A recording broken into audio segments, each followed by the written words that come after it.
प्रिय महानुभाव, ये पुस्तक चौहान क्षत्रियों का इतिहास मेरे द्वारा लिखी गई।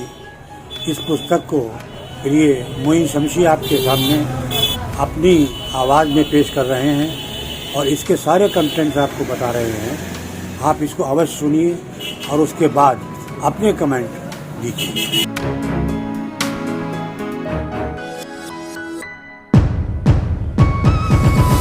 दोस्तों, प्रस्तुत है श्री गिरिराज नंदन द्वारा लिखित पुस्तक चौहान क्षत्रियों का इतिहास, भाग 1, स्वर मोइन शमशी। आर्य अनुश्रुति एवं परंपरा के अनुसार सर्वप्रथम लोकनायक मनु प्रतिष्ठित हुए हैं, जो आर्यों के सर्वप्रथम राजा माने गए और उनके पश्चात कई राजवंशों का प्रादुर्भाव हुआ। इन्हीं सूर्यवंशी मनु ने सर्वप्रथम राज्य की स्थापना की और समाज व्यवस्था के नियम बनाए। मनु के बड़े पुत्र का नाम इक्ष्वाकु था। इनके वंशज सूर्यवंशी कहलाए। इनके वंश में मानधाता, हरिश्चंद्र, भागीरथ, दिलीप, रघु, दशरथ, रामचंद्र जैसे प्रतापी राजा हुए। मनु की एक पुत्री थी जिसका नाम इला था। उसका विवाह बुद्ध के पुत्र चंद्र से हुआ था। इला के पुत्र चंद्रवंशी कहलाए। इनके पुत्र पुरुरुवा एल हुए। इनके वंश में अमावशु, काश, नहुष, ययाति आदि चक्रवर्ती सम्राट हुए। इन दोनों वंशों के वंशज सूर्यवंशी एवं चंद्रवंशी कहलाए। अग्निवंश, ऋषिवंश एवं नागवंश इनके ही उपवंश हैं। आगे चलकर विभिन्न ऋषियों, राजाओं एवं स्थानों के नाम पर सूर्यवंशी एवं चंद्रवंशी क्षत्रिय उनके नाम से पुकारे जाने लगे, लेकिन क्षत्रिय सूर्यवंशी एवं चंद्रवंशी मूल से ही हैं। क्षत्रिय वर्ण की स्थापना। सामाजिक व्यवस्था को पूर्ण रूप से व्यवस्थित और स्वस्थ बनाने के लिए समस्त हिंदू समाज को 4 श्रेणियों में विभक्त किया गया। इनमें से एक श्रेणी यानी वर्ण क्षत्रियों की बनाई, जिनका कार्य अपने राष्ट्र की स्वतंत्रता, समृद्धि, धर्म, संस्कृति एवं परंपराओं की रक्षा करना, समाज की सुरक्षा, शांति स्थापना एवं समाज का रक्षा कवच बनना था। जनमानस की क्षत्र की भांति रक्षा करने की अवधारणा से ही ये वर्ग क्षत्रिय कहलाया। क्षत्रियों के लिए राजपूत पर्याय का संबोधन। राजपूत शब्द का क्षत्रिय जाति विशेष अथवा वर्ण विशेष के अर्थ में प्रयोग मुसलमानों के भारत में प्रविष्ट होने के समय से हुआ। उनको साधारणतः राजपुत्र कहने में कठिनाई होती थी, अतः वे क्षत्रिय को राजपूत कहने लगे तथा राजपूत शब्द क्षत्रिय का पर्याय बन गया। चौहान क्षत्रियों अर्थात राजपूतों का उदय। चाहमान, चौहान, चौहान एवं चौहान सभी चाहमान मूल से एक ही वंशज हैं। ये क्षत्रिय हैं, राजपूत भी कहलाते हैं।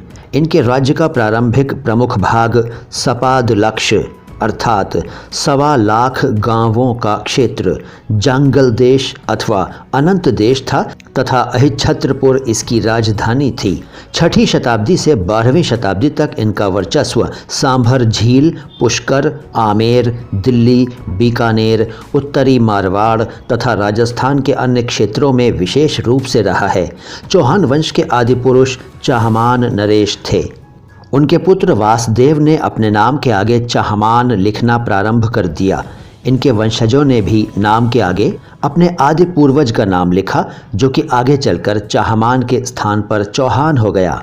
चौहान क्षत्रिय वर्तमान में सारे उत्तर भारत में फैले हुए हैं। विभिन्न मान्यताएं।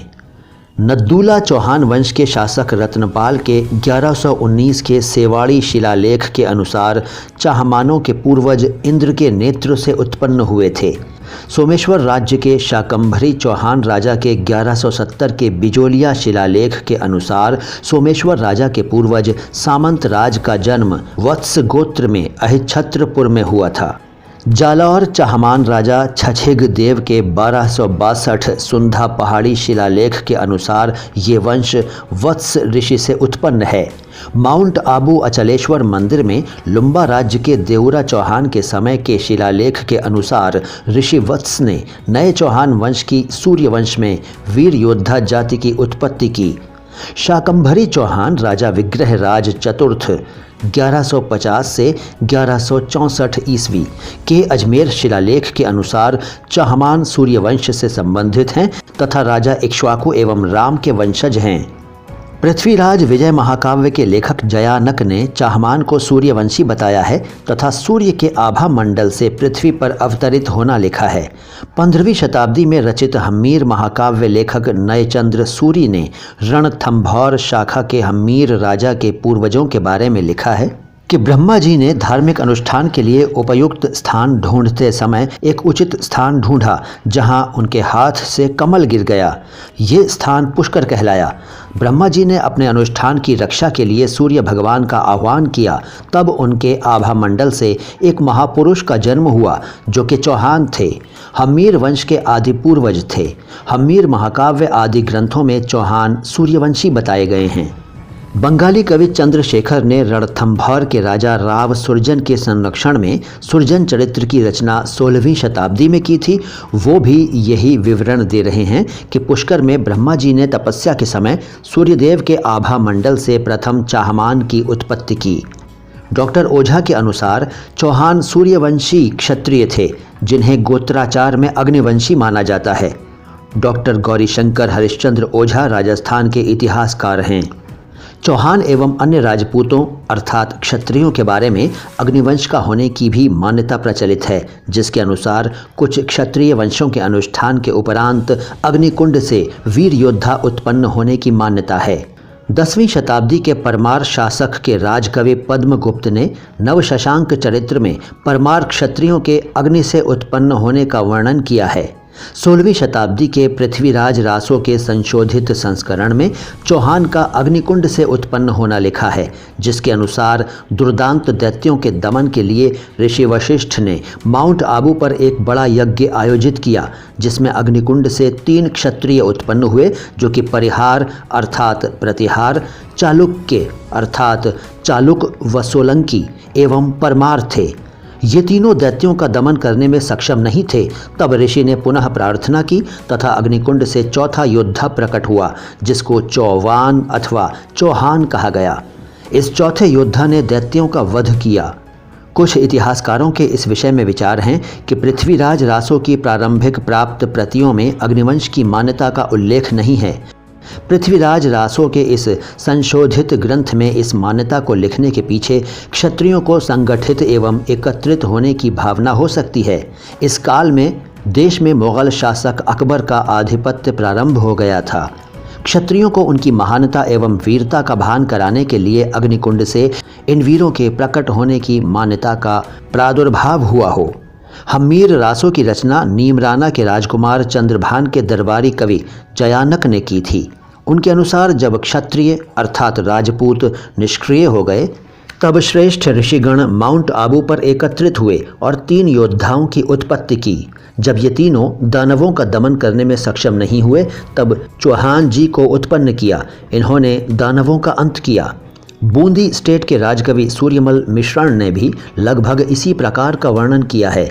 उनके अनुसार वशिष्ठ जी की प्रार्थना पर विभिन्न देवताओं ने 4 योद्धाओं को उत्पन्न किया। दोस्तों, ये था चौहान क्षत्रियों के इतिहास का प्रारंभिक परिचय। अगले वीडियोज़ में प्रस्तुत करेंगे चौहान वंश का गोत्राचार, चौहान वंश की शाखाएं तथा दूसरे बहुत सारे तथ्य। इसके अलावा मानकदेव चौहान, गोगा पीर और जाहरवीर जी की भी बात होगी। साथ ही साथ गुरु गोरखनाथ का भी जिक्र होगा और चौहान वंश के गौरव पृथ्वीराज चौहान की बात भी होगी। इस पुस्तक के बाकी भागों को भी ज़रूर सुनिएगा। मैं मुईन शमसी हूँ। धन्यवाद।